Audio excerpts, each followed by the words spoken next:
Con la información más relevante, el análisis de los expertos y los comentarios de quienes forman parte de la noticia. Leonardo Curcio en Fórmula. Con gran cariño al auditorio de Telefórmula, que es momento se enlaza con los trabajos de esta emisión. Agradezco mucho a quienes nos siguen a través de la radio y por supuesto plataformas de internet. Fíjese que el gobierno de México publicó hoy un decreto para la toma temporal de 3 tramos de vías férreas en el sureste del país para la construcción del corredor interoceánico del Istmo de Tehuantepec. También retiró la concesión a la empresa Ferrosur de Grupo México. Grupo México dice que pues esto es una medida sorprendente e inusitada. Informó que a las 6 de la mañana la Secretaría de Marina ocupó las instalaciones del tramo Coatzacoalcos-Medias Aguas. La empresa continuará, dice, brindando el servicio sin afectación por el momento. Bueno, pues es un asunto que le ha dado la vuelta al país, que ha tenido impacto pues en las discusiones políticas y por supuesto económicas. ¿A qué obedece? Que la misma semana que el presidente en 2 ocasiones ha recibido a Germán Larrea y que autorizó o dio luz verde para que comprara Citibanamex, opta en este caso por esta medida sorprendente. A su momento platicamos con Marco Mares, que sigue los temas económicos y corporativos, sorprendente para todos. En más temas, fueron localizados en Tlaxcala los 2 conductores que fueron secuestrados junto con 50 migrantes allá en Matehuala. Llegaron a sus casas en Tlaxcala. La jefa de gobierno, Claudia Sheinbaum, anunció que se proyecta realizar un tren que conecte en este caso con el AIFA. Bueno, pues ojalá lo hagan para que le den funcionalidad al aeropuerto. Yo hubiese supuesto que este era un proyecto que iba a salir integrado, pero ya ve que aquí vamos haciendo todo por etapas. La Guardia Nacional alertó a automovilistas por falsos retenes con vehículos clonados usados para asaltar la autopista México-Cuernavaca. Pues ojalá utilicen toda su fuerza para no solamente quitar esos retenes, sino para perseguir a los delincuentes. La Secretaría de Protección Civil de esta capital alerta sobre la posible caída de cenizas generadas por la actividad del Popo en 7 alcaldías, las céntricas, y también pues Azcapotzalco, Iztapalapa, Tláhuac, Gustavo Madero, Iztacalco y Venustiano Carranza. Naturalmente me refería a la céntrica, a Cuauhtémoc. Si puede usted usar cubrebocas, que ya estamos muy acostumbrados al mismo.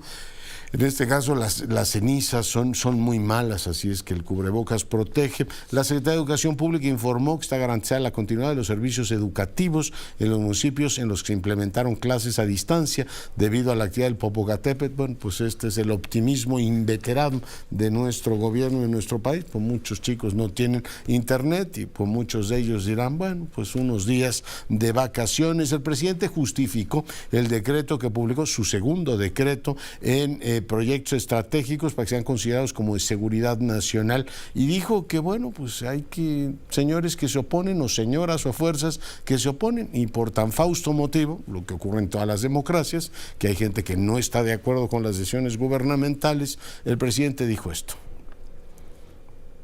Tenemos que proteger estas obras, porque estos insensatos, irresponsables, corruptos, además muy antipatriotas, pueden pararnos las obras, como ha sido su intención. Tenemos que proteger, blindar estas obras de seguridad nacional y de interés público. Pues eso dijo el presidente de la República. También le recomendó a Armenta que no proceda contra Norma Piña. Por supuesto, el presidente del Senado dijo que le haría caso. Francisco Garduño y dijo, yo no soy responsable de lo que ocurrió allá en Ciudad Juárez, yo estaba a 1,800 kilómetros. ¿Qué quieren que haga yo? Es parte de lo que dijo. Me permite que hagamos una breve pausa, volvemos. La conversación. Bueno, y seguimos con la información. Fíjense que hoy el presidente de la República abrió la posibilidad de tramitar un indulto para esta joven Roxana, que como usted sabe, bueno, pues le han caído 6 años de prisión. Ella pues lo que hizo fue, en este caso, pues proceder en contra de quien era su agresor, el agresor sexual. Hay toda una controversia sobre el particular. Hoy hubo movilización en la Ciudad de México y el jefe del Estado abrió esa posibilidad. Sara Pablo, te saludo. Buenas noches. Pues sí, también el presidente López Obrador habló gran parte de la conferencia de prensa de este tema de la Suprema Corte, del decreto. Él sostuvo que no es ilegal este nuevo decreto que clasifica el Tren Maya y otras obras como de seguridad nacional. Dijo que se busca blindar los proyectos para evitar que sus adversarios conservadores puedan frenarlos. Acusó que la Suprema Corte está, dijo, completamente en contra de la transformación y forma parte del mismo grupo conservador y corrupto, y que por ello pues se tienen que proteger las obras. Dijo el presidente que se trata de un decreto con fines distintos al acuerdo que invalidó la Corte ayer. Negó que se busque reservar información porque insistió en que pues su gobierno no es igual que los corruptos anteriores. Apuntó que el Consejo de Seguridad tiene la facultad para emitir el nuevo decreto y se busca proteger ante una acción legal de la Corte, pero que tiene propósitos politiqueros. Y tenemos que proteger, blindar estas obras de seguridad nacional y de interés público. Imagínense los beneficios para la gente del sureste, cancelados nada más por el capricho de estos fifís corruptos. Pues ahí las palabras del presidente sobre este tema. Y en torno a los mensajes del chat enviados por la presidenta de la Suprema Corte, Norma Piña, al presidente del Senado, Alejandro Armenta, en los que le cuestiona si puede ver a los ojos a sus hijos, López Obrador recomendó al morenista que no presente una denuncia, pues dijo tendría efectos contraproducentes, además de que la ministra goza de foro constitucional. Porque va a convertir en mártir, si ya para todo el bloque conservador y sectores muy desinformados, manipulados de la clase media, es una heroína la presidenta de la Corte. Ahora los héroes, ¿no? Las niñas y los niños héroes son los de la Corte. El presidente informó que en la Oficina de Atención Ciudadana recibió una documentación que revela que la ministra Norma Piña contrató como directora de coordinación de administración del Consejo de la Judicatura Federal a Sonia Vargas Terrero, quien se desempeñó como directora de recursos materiales en la Policía Federal Preventiva a cargo de Genaro García Luna, pues vinculado y sobre todo declarado culpable en Nueva York de vínculos con el Cártel del Pacífico. Y está en investigación que se tiene en contra de García Luna, de todos los contratos que entregaron. Y bueno, pues ya lo mencionaba. Oye, nada más una pregunta, o sea, sobre García Luna sabía, pero en este caso la funcionaria de la Suprema Corte también está siendo investigada, Sara. Dice que, bueno, pues ella firmó algunos de los contratos y que está en la carpeta de investigación también, pues siendo indagada por estos contratos que ella firmó. Muy bien. ¿Qué más, Sara?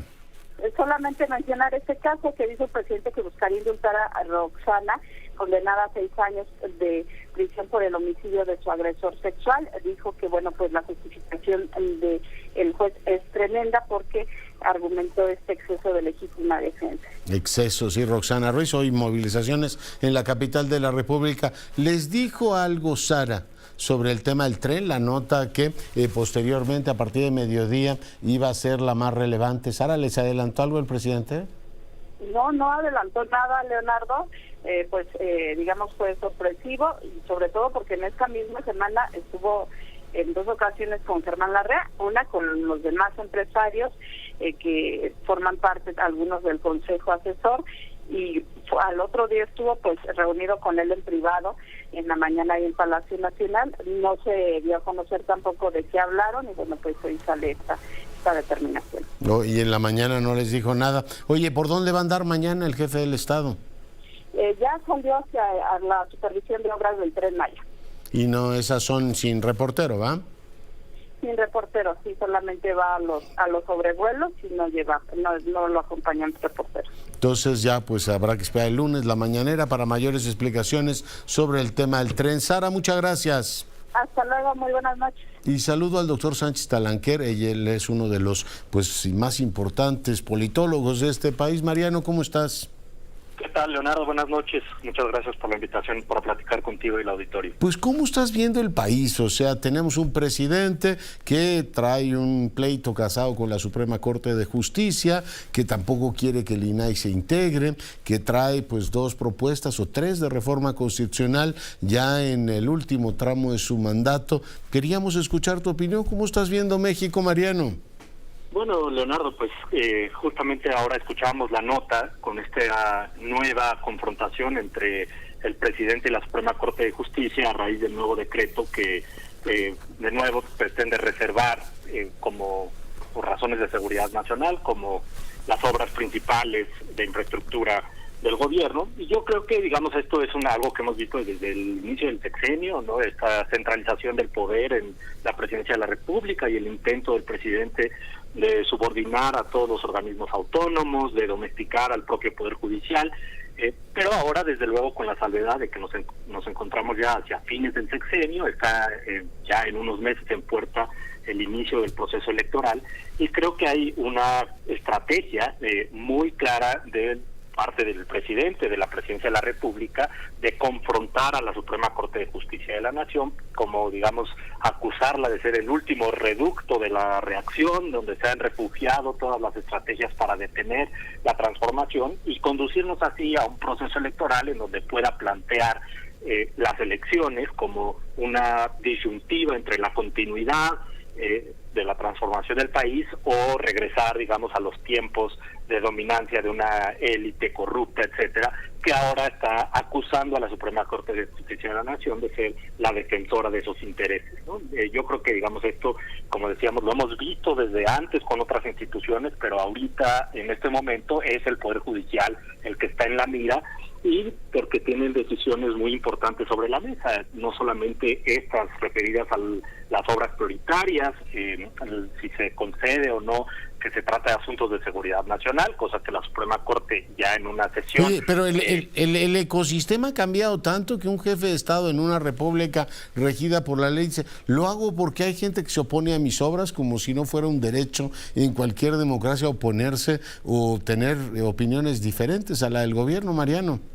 Por supuesto, en una situación de normalidad democrática, con la democracia constitucional, uno esperaría que el Poder Ejecutivo se encarga de implementar las decisiones, las leyes aprobadas por el Legislativo, y la Suprema Corte se encarga, y el Poder Judicial se encarga de revisar la legalidad de los actos de otras autoridades.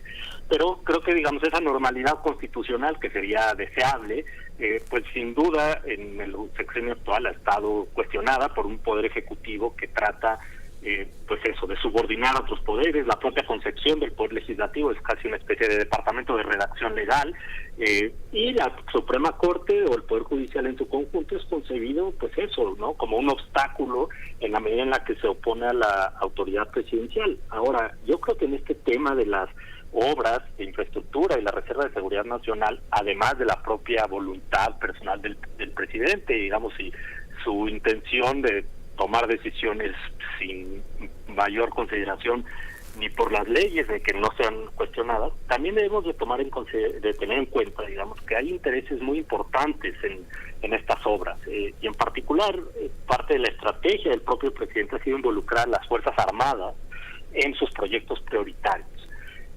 Entonces aquí, digamos, no solamente se trata ya de una confrontación posible, de una tensión entre dos poderes del Estado, sino que posiblemente una institución tan importante como las Fuerzas Armadas están entrando en un proceso, yo creo, problemático de, no sé si partidización o de identificación con un gobierno en turno, no necesariamente con la institución del Estado, y eso nos pone en una situación verdaderamente complicada, ¿no? Porque desde luego que uno esperaría en una circunstancia, como decías, de normalidad democrática, constitucional, la Corte debería estar reconocida su facultad de decidir si las leyes y decisiones de los otros poderes son constitucionales o no, pero aquí hay intereses... Oye, ¿y de los ciudadanos opinar críticamente o inconformarse por las decisiones del gobierno? ¿Faltaría más? Así es, y no solamente de inconformarnos, sino de conocer, porque las implicaciones de estos decretos del presidente es que se reserva prácticamente por anticipado toda la información económica sobre la operación, sobre los presupuestos de estas obras prioritarias, ¿no? Esa es una de las primeras implicaciones, o sea, nuestro derecho a saber lo que se hace con los recursos públicos, cómo se operan las obras, que está en el 6º constitucional, ¿no? Exactamente, digamos, el derecho a saber de los ciudadanos, pues es un derecho elemental en cualquier democracia, ¿no? Eso es una implicación directa de esto. Y lo segundo, bueno, que si procede, digamos, pensar que por la decisión presidencial o porque son muy importantes para él y para su gobierno, automáticamente esto debe ser incuestionado, pues esto implica también administrativamente que todo se pueda adjudicar, por ejemplo, de manera directa, en lugar de respetar los procedimientos administrativos de licitación, etcétera. Pero como te digo... Y dices, es de seguridad nacional, pues lo decido yo porque así conviene, ¿no? Porque así conviene, y no sé, hay muchos menos obstáculos, mucho menos información que se tiene que compartir con la ciudadanía, y además pues eso se puede, en lugar de licitar, pues yo te adjudico tal contrato. Oye, pero tiene algo, Mariano, de paradoja sangrienta, que la misma semana que están ocultando todo esto, que nos enteramos del Departamento del General, no porque nos lo haya hecho el gobierno, sino por un reportaje de investigación, que haya esta cargada tan brutal sobre el INAI, bueno, tan fuerte que tienen literalmente paralizada su integración, Mariano. Así es, la apuesta del gobierno ha sido eso, bloquear al INAI, de tratar de dejarlo morir, digamos, simplemente por no poder nombrar a sus funcionarios, y de esa manera que deje de ser un obstáculo. Y desgraciadamente el INAI no ha despertado entre la ciudadanía, digamos, el mismo sentido de alarma y de... como sí lo ha hecho el INE, por ejemplo, ¿no? Con los ataques al INE sí lo vimos con las movilizaciones ciudadanas, y está en el centro de la defensa esta idea de que, bueno, y es muy grave que el presidente de la República, que el gobierno en turno trate de infiltrar al INE o de violar su autonomía, y ahí sí hubo una movilización generalizada. Con el INAI son menos las voces, ¿no? Estamos preocupados, pero no ha generado ese sentido colectivo de esto se tiene que defender. Pero yo diría que es igualmente grave. El INAI está tratando, digamos, porque no solamente es, bueno, ya decidió la Corte. Hoy mismo, bueno, el presidente refrenda con un decreto que es prácticamente idéntico al que ya suspendió la Suprema Corte, para tratar de volver. Pero de nuevo, esto es una estrategia, digamos, yo creo que hay que pensarlo así, es una estrategia para, ante la opinión pública, poder decir, miren, la Suprema Corte está haciendo el obstáculo para la transformación del país, así que tenemos que echar toda la cargada contra ella, y en las elecciones lo que va a estar en la boleta es la mafia del poder o nosotros. Oye, en tu haber intelectual está el habernos, pues divulgado o dado a conocer la obra de Urbinati, quien por cierto tuvimos la ocasión de entrevistar en alguna ocasión, y decía, los gobiernos o la esencia de los gobiernos populistas es que no gobiernan, sino están permanentemente movilizados. Mariano, parece que esto se va a cumplir hasta el último día del sexenio. Así es, el presidente está en campaña, es algo, digamos, típico de ese tipo de liderazgos que llegan con un malestar ciudadano muy extendido, con un mandato, digamos, de limpiar el sistema, pero se dedican, y creo que eso es lo que hemos visto, el presidente está mucho más preocupado por hacer campaña, por la mañanera, por... No hace otra cosa, ¿no? Por gobernar, ¿no? Digamos, si no hablamos demasiado de los resultados de gobierno porque no son muy buenos, no hay mucha cosa que presumir. Él no está encargado, no está concentrado en la administración, en ver la implementación de los programas. Él está encargado de la campaña y está en campaña permanente, y necesita mantener esta polarización de cara a las elecciones del 2024, no solamente, digamos, para poder seguir con esta visión maniquea de la política en donde son los adversarios contra él, sino para aglutinar a su propio movimiento. En la medida en la que la polarización se refuerza, él le aumenta los costos, le vuelve más difícil a las diferentes corcholatas, como él se refiere a ellos, romper o pelearse, ¿no? Porque significaría pasarse a la reacción, a traicionar al movimiento. Entonces él necesita esa campaña permanente para no solo desacreditar a la oposición, sino aglutinar a sus propias fuerzas. Ya se agarró 2 reformas constitucionales y la extinción del INAI como elementos como caballitos de batalla de aquí a las elecciones. Mariano, te agradezco mucho el tiempo que has estado esta noche con nosotros. Leonardo, siempre es un gusto, gracias por la invitación, te mando un fuerte abrazo. Igualmente, Mariano Sánchez Talanquer, profesor investigador del Colegio de México, hoy conversando con usted. Y yo le agradezco mucho a Benjamín Alemán, socio fundador de Altrac, que converse con nosotros. Benjamín, bienvenido. ¿Qué tal? Muy buenas noches, muchas gracias por el tiempo. Pues pedirte, por favor, que nos cuentes, para muchos de nosotros ha sido una sorpresa esta decisión del gobierno, publicando efectivamente un decreto para la toma temporal de 3 tramos de vías férreas en el sureste. Benjamín, ¿cuál es tu opinión? Claro que sí, con gusto. Mira, efectivamente, este tramo es un tramo en total de aproximadamente 100 kilómetros, que va de la localidad de Mediasaguas hasta el puerto de Coatzacoalcos. Es el tramo que requiere el proyecto del corredor transísmico para realmente poder unir, digamos, los 2 puertos, el puerto Salina Cruz y el puerto de Coatzacoalcos. este tramo de 100 kilómetros está en la concesión de Ferrosur. Y hoy con este decreto, pues el gobierno utiliza la figura de ocupación temporal. ¿Qué es eso, Benjamín? Es una figura que está en la ley de expropiaciones, y precisamente el primer punto que yo quiero resaltar es que esta figura de ocupación temporal, que es cuando el gobierno toma el control de la operación de cierta infraestructura o de cierta propiedad. En este caso esta figura no está contemplada en la ley reglamentaria del servicio ferroviario. Entonces se está aplicando una medida que no está en el marco regulatorio sectorial.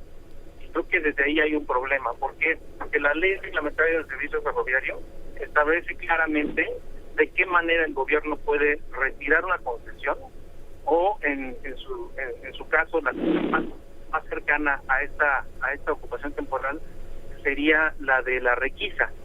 Pero tendría que haber alguna justificación para requisarla, entiendo, ¿no? Es correcto. Una requisa se puede hacer de acuerdo con la ley ferroviaria en casos muy específicos, ¿no? Que haya un tema de seguridad nacional real, como una guerra, un desastre natural, y en todo momento el gobierno requisa esta infraestructura de manera temporal y siempre con el compromiso de pagar una contraprestación.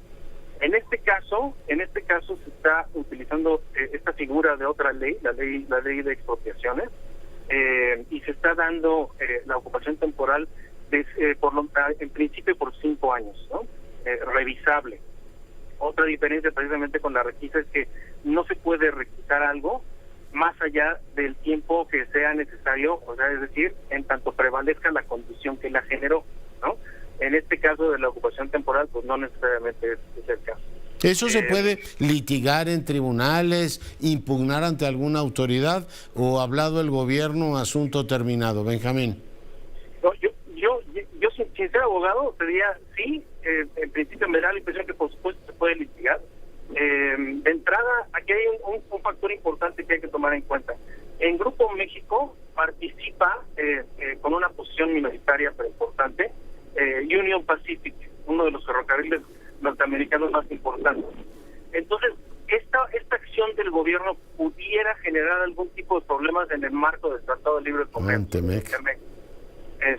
Y de entrada, pues de ahí es impugnable, ¿no? En ese contexto. Oye, y en el paisaje nacional, pues visto así desde fuera, parece rudeza innecesaria. 2 reuniones con Germán Larrea esta misma semana para tratar distintos asuntos, y de pronto te dicen, ¿sabes qué? Toma temporal de 3 tramos de tu ferrocarril. Parece como rudeza innecesaria. Sí, y sobre todo considerando que había por lo menos otras 2 opciones, ¿no? La primera opción hubiera sido, que me imagino era lo que estaban negociando originalmente, un derecho de paso sobre la vía en cuestión, ¿no? O sea, que el ferrocarril del Istmo de Tehuantepec, que es el que opera el corredor transísmico, pagara un derecho de paso a Ferrosur para poder entrar al puerto de Coatzacoalcos. Es una opción. La otra opción, pues claramente sería más costosa, pero desde mi punto de vista también hubiera sido la mejor, es que el gobierno hubiera construido una vía paralela de 100 kilómetros sobre el mismo derecho de vía hasta el puerto de Coatzacoalcos. ¿Y por qué creo que esta es la mejor opción? Porque con esta intervención se está afectando de alguna manera los flujos de carga que van de Coatzacoalcos hacia la Ciudad de México, que no son nada despreciables, ¿no? Gran parte de la industria petroquímica pues mueve productos precisamente hacia el centro del país desde el puerto de Coatzacoalcos. Pues por darle prioridad a la ruta menos importante en materia de movimiento de carga de Salina Cruz a Coatzacoalcos, se está perjudicando otra ruta pues también muy importante, que es de Coatzacoalcos a Ciudad de México. Me parece un manotazo, digamos, en el escritorio. Pues sí, y sobre todo considerando pues que había otras alternativas sobre la mesa que debieron, en mi opinión, de haberse explorado con mayor profundidad. Benjamín, pues muy agradecido por tu tiempo. Al contrario, Leonardo, muchas gracias. Un placer. Benjamín Alemán, socio fundador de Altracoy, platicando con usted. Y yo le agradezco mucho al embajador de México, académico del TEC de Monterrey, Miguel Ruiz Cabañas, que hoy converse con nosotros. Miguel, buenas noches. Buenas noches, Leonardo. Qué gusto saludarte a ti y a tu auditorio. Oye, pues preguntas sobre tu muy conocido y debo decir también amado Japón. Están reunidos allí en Hiroshima el G7, pero invitaron también a Indonesia, la India y Brasil, la visión del Gran Sur. ¿Qué cabe esperar de esta reunión del G7, Miguel? Bueno, mira, es la reunión anual y obviamente el país anfitrión es el que más influye en la agenda de este grupo de países. Canadá, Estados Unidos, Italia, Francia, Alemania y el Reino Unido. Y entonces entre ellos pues realmente determinan su agenda como países, democracias desarrolladas, avanzadas. Pero también, como acabas de señalar, es muy interesante quienes asisten, a quienes invitan. Está el secretario general de la ONU, está por supuesto la Unión Europea representada, tanto el Consejo como la Comisión. Creo que va Zelensky también, ¿va? Va Zelensky el domingo, según se anuncia. Entonces yo creo que los temas principales aquí, el primero que me llama la atención es pues, el tema de la amenaza nuclear que para estos países representa Rusia por sus amenazas no tan veladas de que podría usar armas nucleares. Y es muy significativo que el primer ministro Fumio Kishida haya decidido que la sede fuera en Hiroshima. Él es de esa ciudad, de Hiroshima, pero obviamente todos sabemos el significado simbólico que tiene para los temas nucleares esa ciudad, la única junto con Nagasaki que han sido bombardeadas por ataques nucleares en 1945. Entonces, hacerla ahí, que además es uno de los puntos más cercanos físicamente a China, pues tiene un enorme significado simbólico. Hay preocupación de los países occidentales, sobre todo de Japón, por pues los informes de que China está desarrollando rápidamente un arsenal nuclear. Hoy tiene 350 ojivas nucleares que no se comparan con los 6.000 o 7.000 que tienen tanto Rusia como Estados Unidos, pero sí hay muchos informes de que China está desarrollando armas nucleares a gran velocidad y eso tiene muy preocupados a Japón, Estados Unidos y a los países del G7. La amenaza nuclear no velada de Rusia, que obviamente pues yo creo que ahí sí es un enorme riesgo que nunca debe ser subestimado, esas palabras que ha pronunciado el presidente ruso Vladimir Putin. Y en tercer lugar, Corea del Norte, que también ha estado desarrollando armas nucleares y misiles. Hay que recordar que en el siglo XXI Corea del Norte es el único país que ha realizado ensayos nucleares. Entonces, este es el tema del día de ayer, sí, y que realmente, porque ahorita en Japón ya es sábado, que sí, son 15 horas adelante de lo que tenemos aquí. Entonces, el viernes, pues el tema dominante fue este. Muy interesante me parece, Leonardo, que estén hablando ya de una necesidad urgente de regular la inteligencia artificial. Sí. Yo francamente creo que se han tardado mucho y que desde hace tiempo las Naciones Unidas estableció un grupo de expertos y había la oportunidad de hacer algo, pero la verdad es que no quisieron ni los países occidentales, ni China, ni otros, porque es evidente que estaban desarrollando estas tecnologías y ahora que ya las desarrollaron y que ya se ven que pueden tener efectos realmente catastróficos si las usan los terroristas o los crimen organizado, en fin, las fuerzas antisociales, por decirlo de alguna manera, realmente pueden ser muy peligrosos. Es una noticia bienvenida, pero sí, se tardaron, debieron haberlo ya hecho. Hasta Almant, el del chat GPT, les dijo, regúlenos porque esto que potencialmente es muy riesgoso. Oye, te hago una pregunta simplona.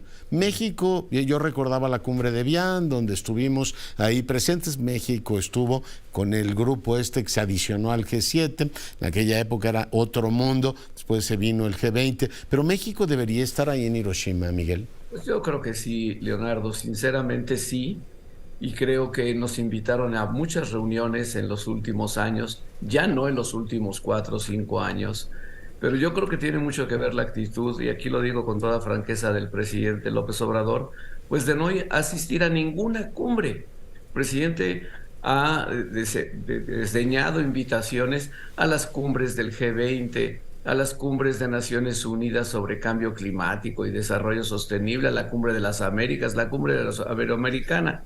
Entonces, yo no sé si los japoneses lo llegaron a considerar, pero sí me imagino que lo llegaron a considerarlo. Que no son rencorosos los japoneses, ¿no? El presidente declinó ir al cambio, ¿no? De la era imperial, estaba empezando su sexenio y se negó a ir a eso, exactamente, fue uno de los mandatarios invitados y no fue precisamente a la entronización del actual emperador. Pero supongo que no son rencorosos los japoneses, como tampoco son los ingleses, que tampoco fue a la coronación de Carlos III. Pero bueno, que son muchas oportunidades, a mi modo de ver, respetuosamente, muy desperdiciadas. Tomo nota, embajador, y te mando un gran abrazo.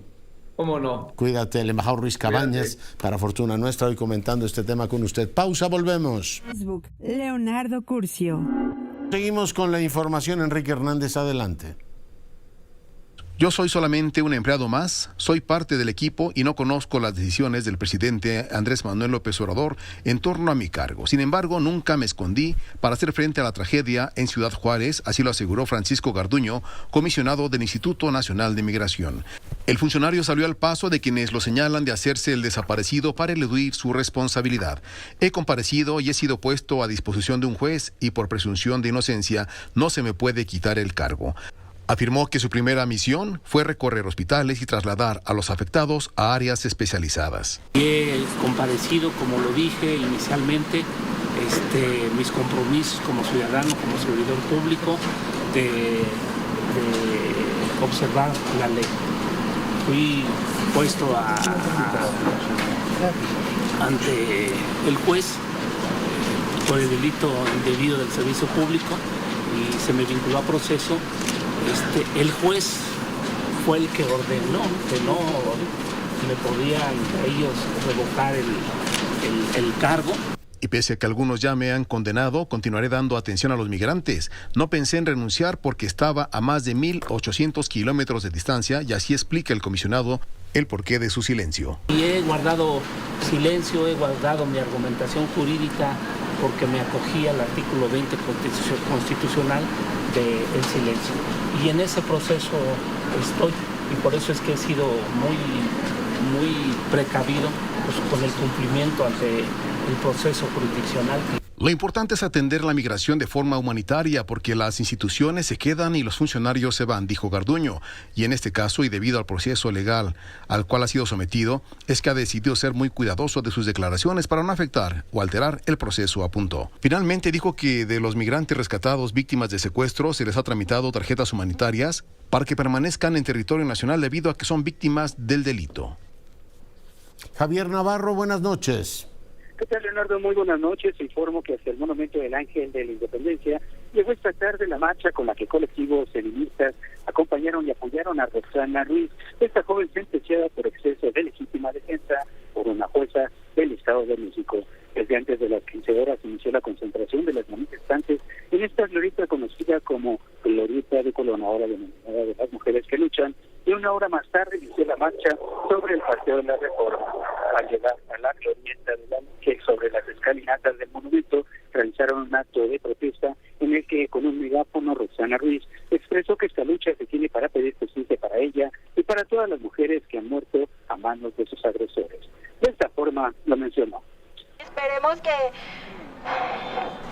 pues ahora sí sea escuchada mi voz y la voz de todas las que estamos aquí, de todas las mujeres, las que estamos y las que no estamos también, las que perdieron la vida tras las manos de sus agresores, de sus feminicidas. En el evento, Leonardo también mencionó que agradeció al presidente de la República que tomara cartas en este asunto, pero que podría darle el indulto, aunque ellos agotarán primero, dijo, los recursos legales para demostrar su inocencia. Leonardo, el reporte que te tengo. Gracias, Javier.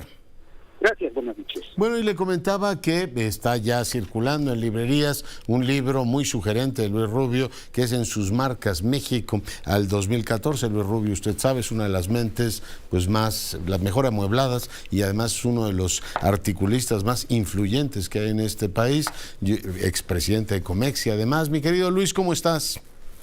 Hola, querido Leonardo, gracias por la oportunidad. Oye, bueno, pues preguntarte esto, ¿cómo va a terminar? Porque tú ya nos pones en las marcas, hacia el 24 haces una reflexión sobre los distintos sexenios.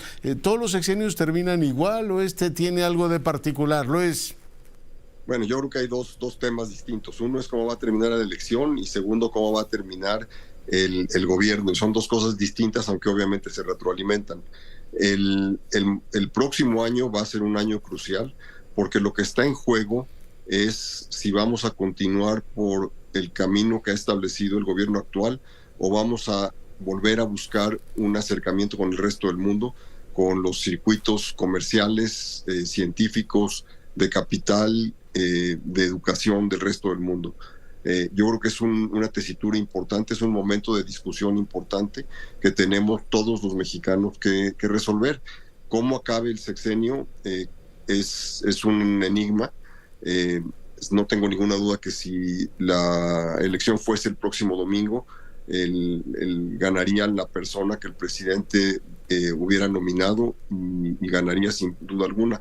Pero en 12 meses pueden pasar muchas cosas como todos los sexenios. Siempre hay cosas que van deshaciéndose, cosas que no funcionaron, cosas que sí funcionaron, y las circunstancias en que nos rodea el mundo, pues qué pasa con la economía americana, qué pasa con la violencia, toda clase de circunstancias que son impredecibles.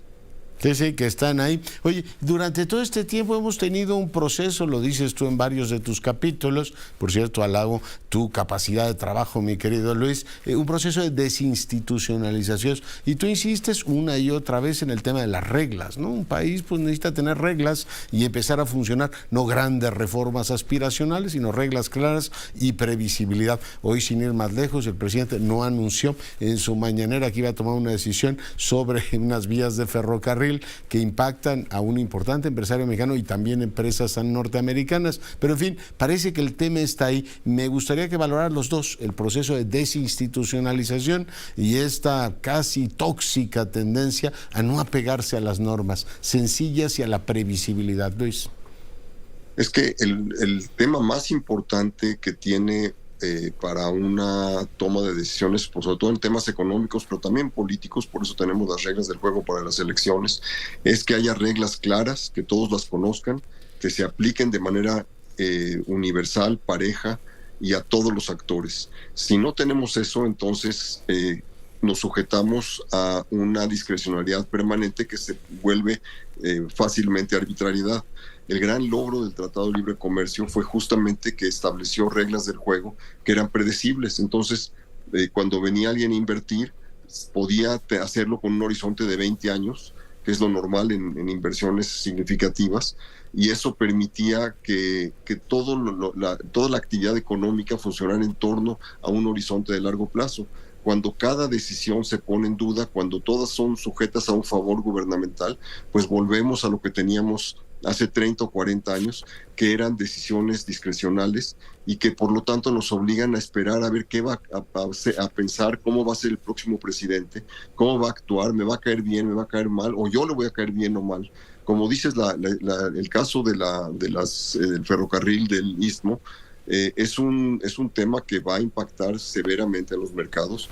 Es un asunto que puede haber sido manejado mejor, obviamente, pero el punto fundamental es que altera el régimen legal bajo el cual funcionaba esa empresa de ferrocarril, y eso pues va a impactar a todos los que están viendo cómo se hacen las cosas en el país. Si extendemos eso al conflicto que ha desatado el presidente contra la Suprema Corte de Justicia en otros temas, pues es lo mismo, estamos poniendo en duda la veracidad o la solidez o la relevancia del Poder Judicial, cuya función básica es la de romper los empates entre el Poder Legislativo y el Poder Ejecutivo. Y en México tenemos prácticamente funcionando en paralelo el Poder Ejecutivo y el Poder Legislativo sometido al Poder Ejecutivo. Si perdemos la función básica de la Suprema Corte de Justicia, el país deja de tener viabilidad más allá de lo que es un sexenio. Entonces volveríamos a los ciclos sexenales, donde el primer año todo el mundo prueba al presidente, luego se empiezan las cosas a funcionar para el quinto año todo el mundo empieza a retractarse porque no sabe cómo va a ser la sucesión. Claro. Y esa es la tesitura en la que estamos ahorita. Oye, además de reglas que tengan, digamos, esta pretensión de ser universalmente aceptadas y que haya, digamos, autoridades que las hagan cumplir, está en la previsibilidad o la transparencia, ¿no?, de la actuación. No sé, una oferta pública de adquisición en los mercados se anuncia. Tenemos un contraste aquí chillón en la compra de Citibanamex, que ha sido un proceso muy largo, tienes que poner las cartas sobre la mesa, al manotazo de hoy decir, ese ferrocarril me gusta y venga para acá. Digo, en los mercados eso es simple y llanamente inadmisible, y lo vinculo con todo el tema de transparencia que ahora tenemos sobre la mesa, no solo el ataque al INAI, Luis, sino 2 decretos o 2 acuerdos simultáneos, uno ya vapuleado por la Suprema Corte y este segundo diciendo, pues yo no abro las cosas porque mis enemigos fifís y no sé cuántas cosas les dijo hoy, los quieren atacar, Luis. Pero además en abierto desacato a lo que decidió, a lo que anunció como decisión la Corte ese mismo día. Eso lo que nos dice es que el presidente está decidido a enfrentar las decisiones de la Corte una tras otra. Y además, si tomamos en cuenta que hubo muchas decisiones de dudosa legalidad o de dudosa constitucionalidad en los pasados 3 o 4 años, pero que la Corte, por su liderazgo, decidió no tomar, no procesar, ahora va a haber muchos de estos casos y entonces vamos a ver una confrontación espantosa que puede llevar a situaciones críticas, que puede llevar a una situación de inconstitucionalidad, que puede llevar a una situación de crisis constitucional, precisamente en el momento de la sucesión, algo que ningún país quisiera tener.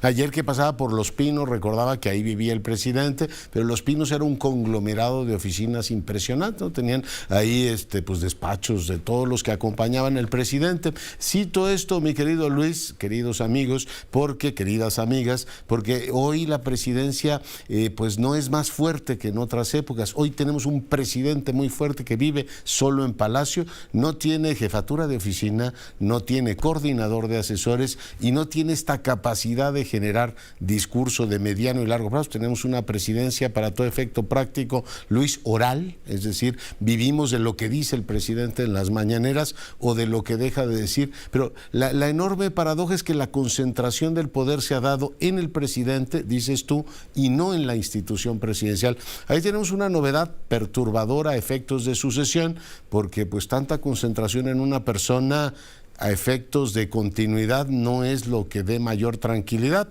Aprovecho pues para pedirte que me comentes esto y de paso si la hipótesis de la reelección se reactiva, ¿no? Es decir, si yo concentro tanto poder personal, pues qué sentido tiene el día que me vaya yo a cultivar coles y nabos allá a Palenque, mi querido Luis, como Cincinnati.